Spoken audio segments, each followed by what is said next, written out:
ദൈവമാതാവും അമലോത്ഭവയുമായ പരിശുദ്ധ കന്യകയെ, ദൈവത്തിൻ്റെയും സകല സ്വർഗവാസികളുടെയും സാന്നിധ്യത്തിൽ ഞാൻ അങ്ങയെ എൻ്റെ മാതാവും രാജ്ഞിയുമായി പ്രഖ്യാപിക്കുന്നു. പിശാചിനെയും അവൻ്റെ എല്ലാ പ്രവൃത്തികളെയും ആഘോഷങ്ങളെയും പരിത്യജിച്ചു കൊള്ളാമെന്ന് വാഗ്ദാനം ചെയ്തുകൊണ്ട് അങ്ങയുടെ വിമല ഹൃദയത്തിന് ഞാൻ എന്നെ തന്നെ പ്രതിഷ്ഠിക്കുന്നു.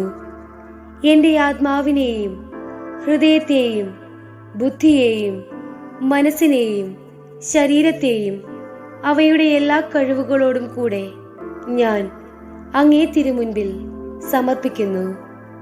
എൻ്റെ എല്ലാ സൽപ്രവൃത്തികളും പരിഹാര പ്രവൃത്തികളും അവയുടെ യോഗ്യതകളും ലോകമെങ്ങും അർപ്പിക്കപ്പെടുന്ന ദിവ്യബലിയുടെ യോഗ്യതകളോട് ചേർത്ത് അങ്ങേ